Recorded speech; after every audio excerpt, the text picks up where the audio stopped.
This is Stories from Elsewhere, a place for strange, unexpected, and revealing tales from here and beyond.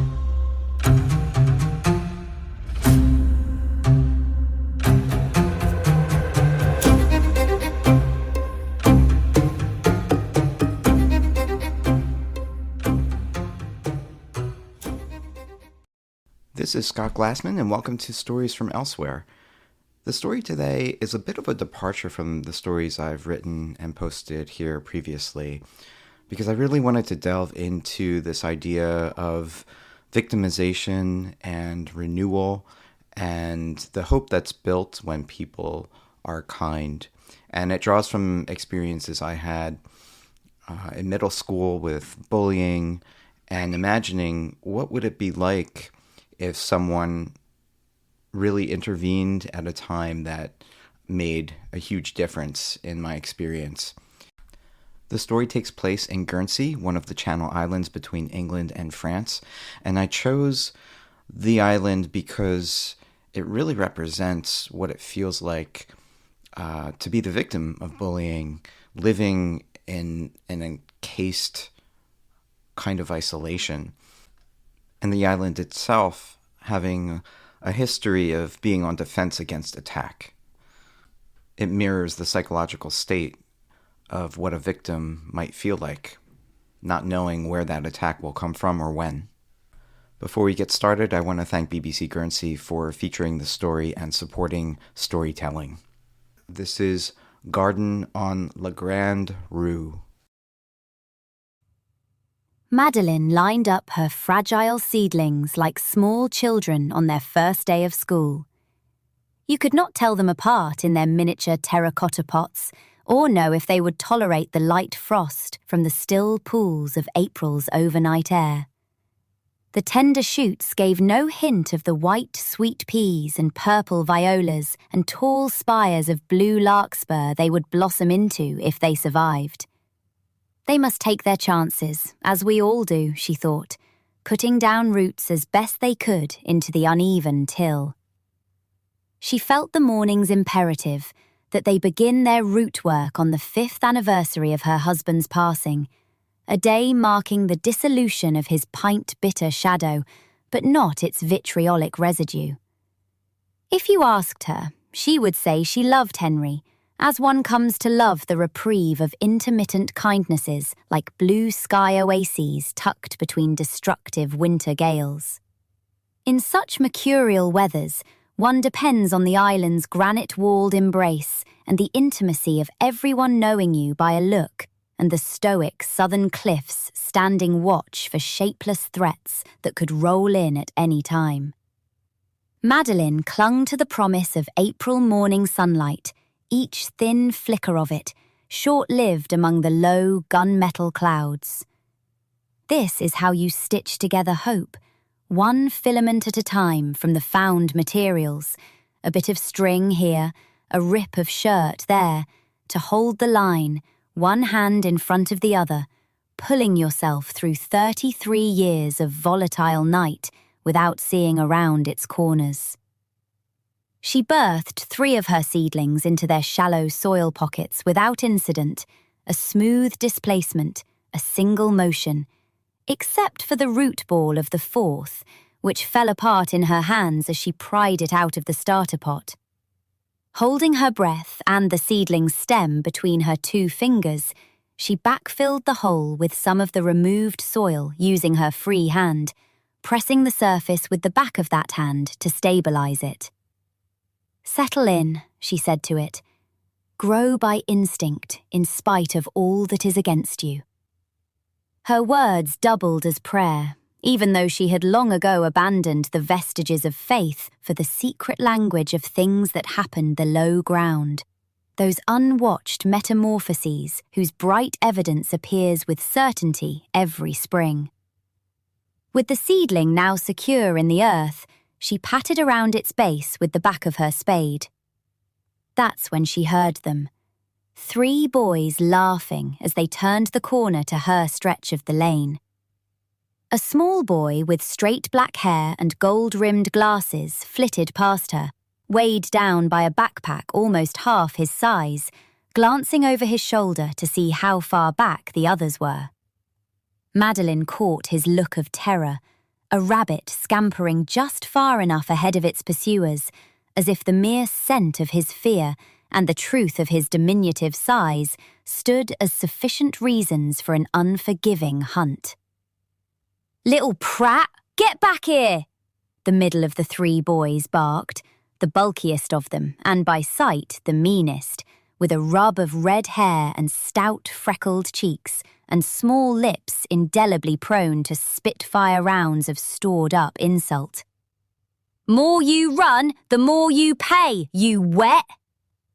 The small boy dropped his pack for the advantage of speed it gave him and disappeared around the soft curve of the lane beyond her cottage.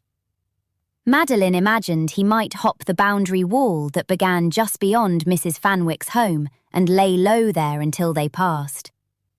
As the three raced by her to get around the bend, she removed her straw hat and called out, "Hey, you!"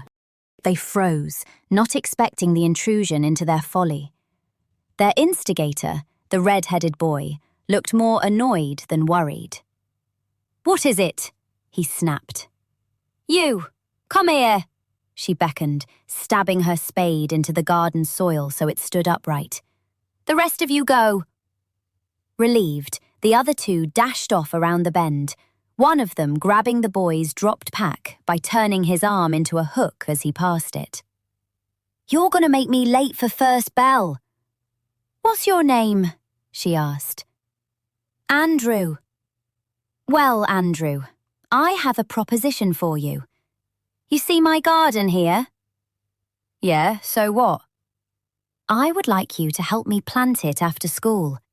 Looks like you won't be in a sport now, will you? I'll give you £20 for the work. My knees ache from my arthritis, and there's no one who can help me." "Nah, don't think so. Sorry, miss," he said, with a petulant snarl that belied any kind of regret. "Oh then, I guess I'll have to phone up your mother. Bridget, is it? From 420 Le Grand. Bridget O'Shea is your mother, yes? I think she would like to know what you've been up to this morning." A flicker of anger rippled through him, his mouth tensing, eyes looking off. "Whatever, fine." "Splendid. Today we start. You let her know you have a job, and I'm sure she'll be pleased you're doing something of service," Madeline said. "See you at 3:30, or thereabouts. Now go on." He moped off, not bothering to hurry after his friends, one of whom yelled from around the turn, "We can't find him! Andy! Andy! Where are you, dolt?" Yes, where are you indeed, Madeline thought, watching Andrew O'Shea with hands shoved in his pockets in a deflated drift, disappearing around the curve.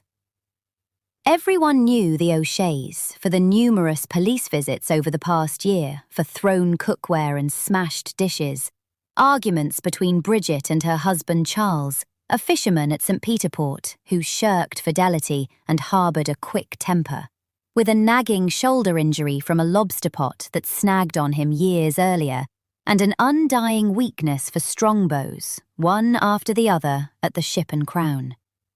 2 out of 5 weeknights he would stagger to a taxi singing one slurred sea shanty or another, needing help to get into it. As Madeline gathered up her empty terracotta pots, she thought of what some men needed to dull the edges of their lives, but with little sympathy for it, certainly less than what she thought she should have had. There was no outrunning one's shadow in the drink, for night, like the oil pits after a monsoon, always caves in, sweeping you down into it, the wet earthen walls collapsing and wrapping you in total darkness. By the time Andrew returned as promised a little after 3:30, scowling, Madeline had already set out 2 plastic trays containing orange marigolds, red nasturtiums, and white alyssum, 2 spades and 1 rubber knee pad. With flushed cheeks, He dropped his pack and crossed his arms, staring at her from the lane. "Come on then, we'll start with these," she said. "Make sure you step high and mind the seedlings."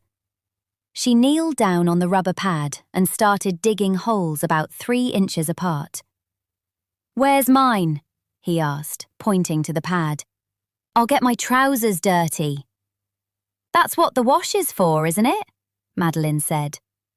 Andrew sighed, went down on one knee and grabbed the other spade, giving it a look. He then dug a planting hole too wide and deep for the marigold plugs, unearthing the dead roots from last year's marigolds that once lit the garden with the colours of sunset. He flicked the cubed clumps into a pile to his left. "Do you not pay them mind?" Madeline asked, not looking up from her own work. "Dead roots are life. They give nitrogen and phosphorus back to the earth. Do you not take care of the things that give you nurturance?" "Can I plant and not answer and still get my keep?" he asked. "It is true also," she said, "that root rot and nematodes from seasons past will curb the blooms. So it is with us. Traces left in sleep and wake. Is there not love in your home, young Andrew? Bring some soil back in to raise up the bottom before you put it down." He huffed, scraping some of the dirt back into the planting hole, while holding one of the marigold plugs in his hand. "It's normal to get lashes and hollered at," he said. Madeline put down her spade and looked at him. "As grey stone bunkers carved into the north coast. Normal as that," she said. "Where you hang with your mates. Fort Doyle, yes? A refuge. Use your hands to compact it around the stem." He did as she asked, more careful about it than she expected from his brooding, impetuous start. She touched his shoulder and looked into him. "This may mean nothing to you, but my husband Henry's father helped build those bunkers. Mix the concrete in compulsory fashion under the noses of Wehrmacht rifles. He became good mates with another labourer, a young man his age from the Lager Zult camp on Alderney. You know about those places from school, yes? Well, one day he vanished from the site. No one knew why. This is how it usually went. But from there, he ripped the knights from Henry's grasp, sent him somersaulting into the dark, and far ahead, just beyond the horizon, me with him, tumbling into it, landing at the bottoms of pint glasses, with the root rot and traces. All of time is within us, young Andrew. One day, by a similarly quiet persecution, you will speak to thousands about new ways and promise thinly spread over the poisoned soil of your father's pain. These are the gardens we carry within. Andrew began breathing fast and leapt up from the ground. "I think you're barking mad, and I don't want your money," he said, kicking over a tray of the marigolds and nasturtiums. He grabbed his pack and, not bothering to avoid the seedlings, stepped on them as he stormed out into the lane.